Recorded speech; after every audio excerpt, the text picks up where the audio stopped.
¿Qué tal, amigas y amigos? Hoy vamos a hablar sobre La cabaña del tío Tom del escritor estadounidense Harriet Beecher Stowe.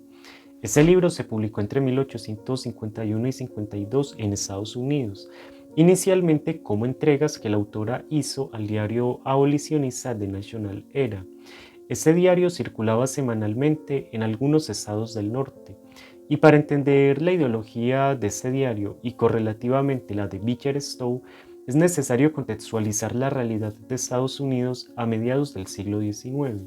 Sobre ese tema hablamos ya en otro capítulo de este canal. Sin embargo, para quienes no vieron ese video, una forma de resumirlo es saber que todavía a mediados del siglo XIX la esclavitud seguía siendo legal en este país. Sin embargo, experimentaba cambios en los estados del norte y del sur, y estos cambios respondían a que en el norte se estaba desarrollando la industria. Adicionalmente, habían avances científicos, intelectuales y educativos que generaban alternativas para el crecimiento económico y la riqueza personal. Sin embargo, en el sur, la economía seguía teniendo una vocación eminentemente agrícola y ganadera. Adicionalmente, había individuos que literalmente se dedicaban al tráfico de esclavos.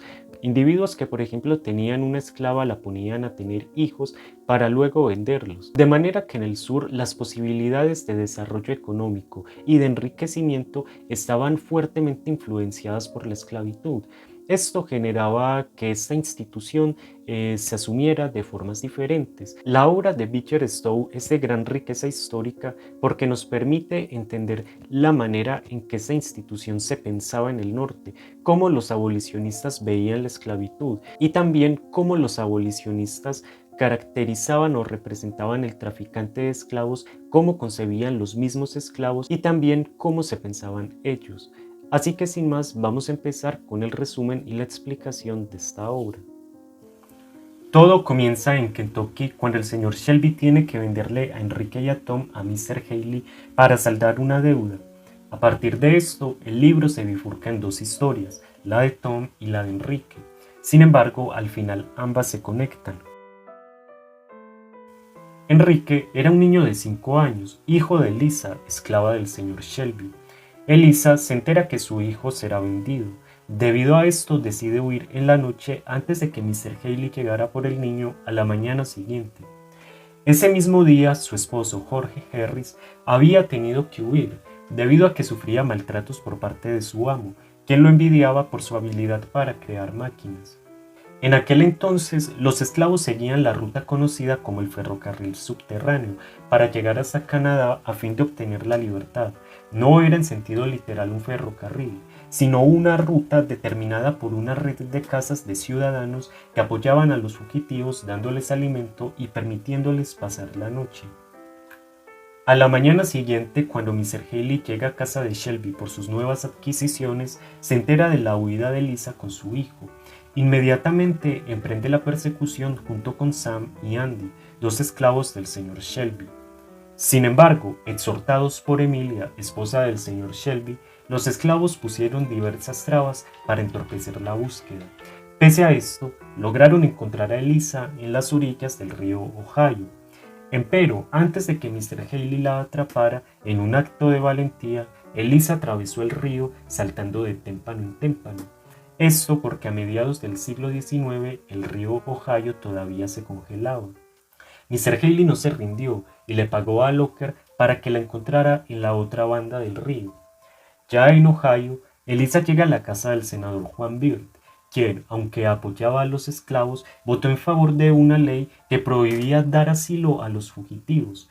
Esto se debe a que el senador temía que el rechazo de esa ley intensificara las tensiones entre los estados del norte y del sur. Esto cobra sentido si tomamos en cuenta que años más tarde, cuando Abraham Lincoln apenas había ganado las elecciones, distintos estados del sur empezaron a separarse de la Unión.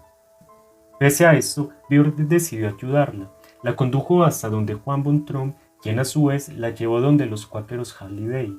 Más tarde, Jorge Harris llegó a esa misma casa, y a partir de ese momento los tres escapan juntos. Días después, guiados por un cuáquero llamado Phineas Fletcher y en compañía de otros fugitivos, son alcanzados por Locker. En su intento por escapar, suben una montaña, y cuando Locker lo sigue, Jorge le dispara y lo hiere. Los acompañantes de Locker lo abandonan, pero los fugitivos lo recogen y lo llevan donde Dorcas para que lo sane. Ese gesto transforma el pensamiento de Locker, quien termina deseando que los esclavos logren escapar, y en efecto, los fugitivos llegan a Sandusky, donde abordan una embarcación que los condujo hacia Canadá. A diferencia de Lisa, Tom decidió aceptar su destino y se marchó con Mr. Haley. En la embarcación donde viajaba, empezó a hacerse amigo de una adolescente llamada Evangelina San Clemente.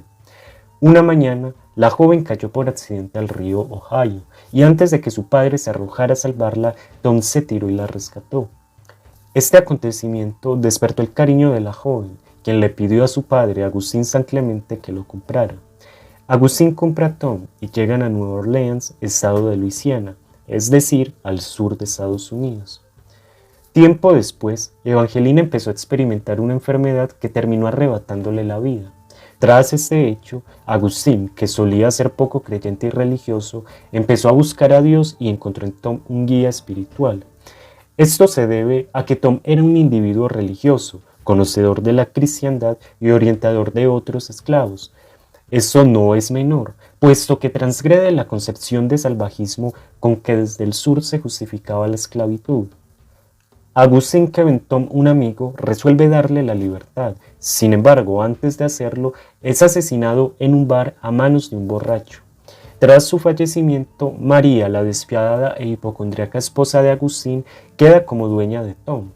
Ofelia, la prima de Agustín, que también residía en casa de los San Clemente, le contó a María que su primo pensaba darle la libertad a Tom, pero ella hizo caso omiso, pues no consideraba la probabilidad de desaprovechar uno de los bienes materiales más valiosos de su herencia.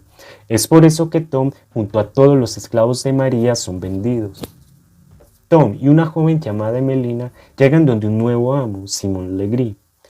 A diferencia de Shelby San Clemente, este era despiadado. Decidió comprar a Tom porque vio en él un individuo dotado para la violencia. Sin embargo, cuando Tom empezó a rehusarse a maltratar a los otros esclavos, Legree inició a castigarlo. Un día, Cassie, una esclava de Legree, decidió huir y antes de hacerlo invitó a Tom, quien se rehusó y le pidió que mejor se llevara a Emelina. Cassie accede y escapa junto con Emelina hacia Canadá. Cuando Legree se entera de la fuga, busca a Tom para interrogarlo. Debido a su cristiandad, Tom se negó a mentir y le confesó a Legree que sí tenía conocimiento, pero se abstuvo de darle información por su moralidad. Esto desató la ira de Legree, que ordenó a Sambo y Kimbo que golpearan a Tom hasta que confesara, pero Tom no confesó y fue golpeado al punto que sus vejadores sintieron lástima. Al día siguiente, Jorge Shelby, el hijo del señor Shelby, llega donde Legree para comprar a Tom. Sin embargo, cuando va en su búsqueda, lo encuentra agonizando. Shelby lo tomó para tratar de salvarle la vida. Sin embargo, Tom falleció en sus manos. Después de golpear a Legree, Shelby retorna a Kentucky y en el camino se encontró con Cassie y Emelina. A medida que se iban conociendo, empezaron a revelarse distintos datos. Cassie era la madre de Lisa y por tanto la abuela de Enrique. Con esta nueva información viajó a Canadá junto con Emelina en busca de su hija. Se reencontraron y terminaron felices. Sin embargo, la obra también muestra que no todos los esclavos terminan con un destino feliz. Además del caso de Tom, tal vez el episodio más conmovedor es el de Lucía, una esclava a quien su amo le había dicho que viajaría a Louisville a reencontrarse con su marido. No obstante, esto era falso, pues en verdad la había vendido a Mr. Haley. Cuando el traficante le contó que ahora le pertenecía, ella no le creyó, razón por la cual subió a la cubierta del barco con la esperanza de encontrar a su esposo cuando llegaron a Louisville, no sin antes ocultar a su hijo, el único que le quedaba. Al comprender que Mr. Haley no mentía, regresó al sótano, pero su hijo ya no estaba. Mr. Haley lo había tomado para venderlo a una esclavista del sur. Esto derivó en que Lucía, en la madrugada, decidiera arrojarse al río Ohio para quitarse la vida. Haley buscó su propiedad más reciente, no la encontró. Su adquisición había decidido buscar la paz de las profundidades del agua.